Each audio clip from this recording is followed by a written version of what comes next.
მოგესალმებით, ქალბატონებო და ბატონებო, მივესალმებით საქართველოს პრეზიდენტს, საქართველოს პრემიერ-მინისტრს, საქართველოს თავდაცვის მინისტრს, მივესალმები აჭარის ავტონომიური რესპუბლიკის მთავრობის თავმჯდომარეს და უმაღლესი საბჭოს თავმჯდომარეს, მივესალმები ღრმად პატრიოტულ სტუმრებს ჩვენი მეგობარი ქვეყნებიდან, მივესალმები ნატოს მაღალი რანგის წარმომადგენლებს, რომლებიც სტუმრობენ დღეს ჩვენს ქვეყანას. მოხარული ვარ, რომ ბათუმი მას მიცლობს თავდაცვისა და უსაფრთხოების კონფერენციას ესოდენ მაღალი რანგის სტუმრების მონაწილეობით. საქართველოს ისევე როგორც მთლიანად თანამედროვე ცივილიზებული სამყარო დგას უმნიშვნელოვანესი გამოწვევების წინაშე მშვიდობისა და უსაფრთხოების უზრუნველყოფის თვალსაზრისით. თითოეული ჩვენგანის ვალია გაუფრთხილდეთ მშვიდობას, სტაბილურობას და უსაფრთხოებას როგორც ეროვნული, ისე გლობალური მასშტაბით. საქართველოს ისტორიულად საუკუნეების მანძილზე მუდმივად უწევდა ბრძოლა და შრომა მშვიდობისთვის, დამოუკიდებლობის გამტკიცებისა და ტერიტორიული მთლიანობისთვის. სამწუხაროდ ეს გამოწვევები აქტუალურია საქართველოს დღევანდელობისთვისაც. საქართველოს ტერიტორიის 20% კვლავაც ოკუპირებულია რუსეთის მიერ. გრძელდება ოკუპირებული ტერიტორიების ფაქტობრივი ანექსიის პროცესი. ოკუპირებულ ტერიტორიებზე კვლავაც უხეშად ილახება საქართველოს მოქალაქეების, ჩვენი აფხაზი და ოსი ძმებისა და დების ფუნდამენტური უფლებები. სტაბილურობისა და უსაფრთხოებასთან დაკავშირებული გამოწვევების გათვალისწინებით საქართველოს განსაკუთრებულ ყურადღებას უთმობს ქვეყნის თავდაცვის უნარიანობის გამტკიცებას. ამ თვალსაზრისით განსაკუთრებული აქცენტი უნდა გაკეთდეს თავდაცვისა და უსაფრთხოების სისტემის ისეთ ასპექტებზე, როგორიცაა საერთაშორისო თანამშრომლობა, სამხედრო აღშენებლობა და თავდაცვის სისტემის ინსტიტუციური განვითარება და თავდაცვის სისტემის სათანადო სამართლებრივი უზრუნველყოფა. საქართველოს კაფეოდ აქვს ჩამოყალიბებული და გაცხადებული თავისი საგარეო პოლიტიკური პრიორიტეტები. ეს პრიორიტეტები აისახა საგანგებო საპარლამენტო რეზოლუციაში, რომელიც საქართველოს პარლამენტმა 2016 წლის საპარლამენტო არჩევნების ჩატარებისთანავე მიიღო.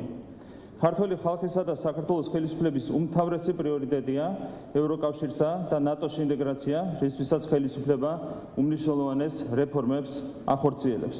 საქართველოს მჭიდრო თანამშრომლობს ნატოსთან და მის წევრ სახელმწიფოებთან, რასაც ჩვენი ქვეყნის სუვერენიტეტის გამტკიცებისთვის გადამწყვეტი მნიშვნელობა ენიჭება. ამავდროულად საქართველოს აქტიურად თანამშრომლობს რეგიონის ქვეყნებთან სხვადასხვა სტრატეგიული მიმართულებით.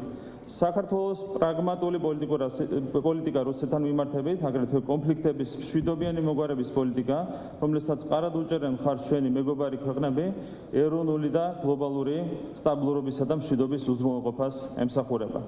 საერთაშორისო მისიებში მონაწილეობით საქართველოს მნიშვნელოვანი წვლილი შეაქვს გლობალური უსაფრთხოების უზრუნველყოფაში. ჩვენ ვამაყობთ იმით, რომ საქართველოს წარმოდგენილია ყველაზე დიდი სამხედრო კონტინგენტით ავღანეთში ნატოს არაწევრ ქვეყნებს შორის.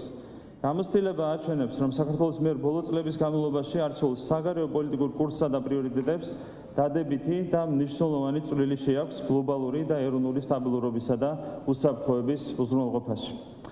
საქართველოს ახორციელებს უმნიშვნელოვანეს რეფორმებს ქვეყნის თავდაცვის უნარიანობის გასაძლიერებლად და შესაბამისი ინსტიტუციების განსავითარებლად. სურს აღნიშნო, რომ ამ რეფორმების ეფექტიანობა განსაკუთრებით ხელშესახები გახდა უკანასკნელი პერიოდის განმავლობაში, მას შემდეგ, რაც თავდაცვის სფეროს სათავეში ჩაუდგა მოქმედი თავდაცვის მინისტრი ბატონი ლევანი ზორია.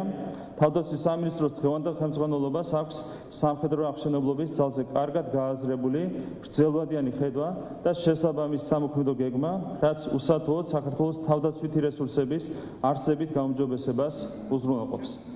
საქართველოს პარლამენტს თავის მხრივ აქვს რესურსი, მნიშვნელოვანი წვლილი შეიტანოს თავდაცვის სფეროში რეფორმების განხორციელებაში. ამისათვის საქართველოს პარლამენტის თავდაცვისა და უსაფრთხოების კომიტეტი ეფექტიანად ასრულებს თავის კანონშემოქმედებით და საზედამხედველო ფუნქციებს. საქართველოს პარლამენტი კვლავაც ხარს უჭერს თავდაცვის სფეროს სათანადო საბიუჯეტო დაფინანსებას. ყველასათვის ცნობილია ამერიკის შეერთებული შტატების ახალი ადმინისტრაციის მიდგომა, რომლის თანახმად თავდაცვაზე სახელმწიფო მთლიანი შიდა პროდუქტის სულ-მცირე 2%-ს უნდა ხარჯავდეს. აღსანიშნავი, რომ საქართველოს უკვე უზრუნველყოფს თავდაცვის სფეროში ამ სტანდარტის დაცვას. საქართველოს პარლამენტის განსაკუთრებული პასუხისმგებლობა თავდაცვის სფეროს მოწესრიგებელი კანონმდებლობის სრულყოფა, რასაც ჩვენ განსაკუთრებულ ყურადღებას უთმობთ. საქართველოს პარლამენტი ხვალ საბოლოოდ მიიღებს საქართველოს კონსტიტუციის ახალ რედაქციას, რომლითაც სათანადოდ მოწესრიგდება ქვეყნის თავდაცვის საკითხები. საკონსტიტუციო ცვლილებების საფუძველზე საქართველო ყალიბდება ევროპული ტიპის საპარლამენტო დემოკრატიად, კაფიოდ და სათანადოდ ხელისუფლების დანაწილების პრინციპის შესაბამისად წესრიგდება და იმიჯნება უმაღლესი კონსტიტუციური ორგანოების უფლებამოსილებები თავდაცვის სფეროში. განსაკუთრებით ეს ეხება ისეთ საკითხებს, როგორიც არის საომარი და საგანგებო მდგომარეობის გამოცხადება და მართვა, თავდაცვის ძალების მართვა და სამხედრო ძალების გამოყენება. ძლიერდება პარლამენტის როლი და ფუნქციები თავდაცვის სფეროში. აქვე აღნიშნავ, რომ საკონსტიტუციო რეფორმის საფუძველზე საქართველოს ინტეგრაცია ევროპულ და ევროატლანტიკურ სტრუქტურებში საკონსტიტუციო მნიშვნელობის ამოცანად განისაზღვრება.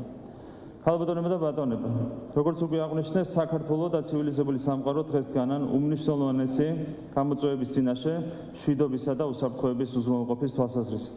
თუმცა ისტორიული გამოცდილება განახობს, რომ მშვიდობის მოსურნე სახელმწიფოების ჭიდრო და კოორდინირებული თანამშრომლობით და საერთო ღირებულებებზე შეთანხმებით ყველა დაბრკოლების გადალახვა შეუძლებელი.